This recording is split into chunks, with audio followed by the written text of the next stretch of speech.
So hello guys, तुम्ही बघू शकता आता मी रेडी झाली आहे. मी मस्त कुर्ता घातलाय, सेट घातलाय, फुल पॅन्ट वगैरे ओढणी घेतलेली आहे आणि अजून एसी पण फिट केली नाही, त्यामुळे प्रचंड गरम होत आहे. आणि आता आम्ही मावशीकडे चाललो कारण आम्हाला रात्रीचं जेवण आम्ही आज मावशीच्या घरी करणार आहे.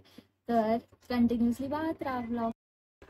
सो मी उठले आणि रेडी झाले. तर हा आजचा माझा आउटफिट आहे. कुर्ती सेट घातलाय मी पूर्ण.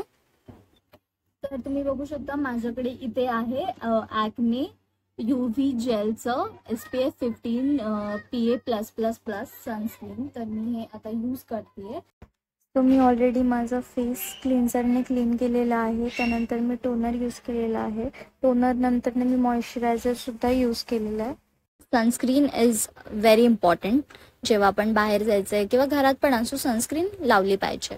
आणि हा माझा फायनल लुक.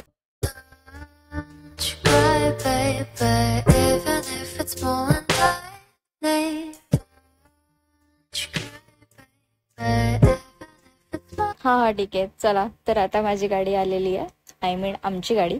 आणि आता मी चाललोय मावशीकडे, जसं की मी पहिले सांगितलेलं आहे. आणि मावशीला आवडतं स्ट्रॉबेरीचा फॅमिली पॅक. फॅमिली पॅक म्हणजे आईस्क्रीम, पण आम्ही फॅमिली पॅक घेऊन आलोय कारण बिकॉज काका, मावशीचे मुलं वगैरे सगळे एन्जॉय करतील. आणि सगळे लिटरली माझ्यासाठी वेट करत होते. त्याचं रिझन असं की काकांकडे, मावशीकडे आहे डॉग आणि मला डॉगची फार भीती वाटते. ते फार डेंजर अंगावरती येतात, त्याच्यामुळे मला फार भीती वाटते. काकांनी पण त्याला पकडून ठेवलंय लिटरली. आणि मग फायनली वरती चालली आहे मी आता मावशीला भेटायला. आणि पप्पांनी, तुम्हाला मला एक सांगायचं की पप्पांनी मला एक डेअरिंग दिली होती की वरती गेल्या गेल्या मावशीला तू बोलायचंस की मम्मी बोलायचं, आज मावशी नाही बोलायचं, मम्मी बोलायचं मावशीला. आणि मी खूप एक्सायटेड होते की मावशीच्या फेसवरती काय रिॲक्शन असेल मम्मी बोलल्यावर. तर पुढे कंटिन्यू बघा. मम्मी जेवायला काय बनवलंय का?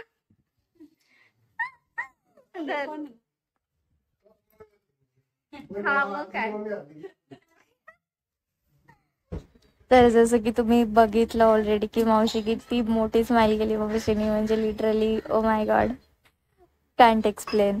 आणि त्याच्यानंतर मी ते बॅक साईडला आली आहे मावशीच्या घराचं, म्हणजे बॅक साईडचा जो व्ह्यू आहे तो तुम्हाला दाखवते मी. लिटरली फुल गावासारखं नेचर आहे ते सगळे, म्हणजे गावच आहे हे.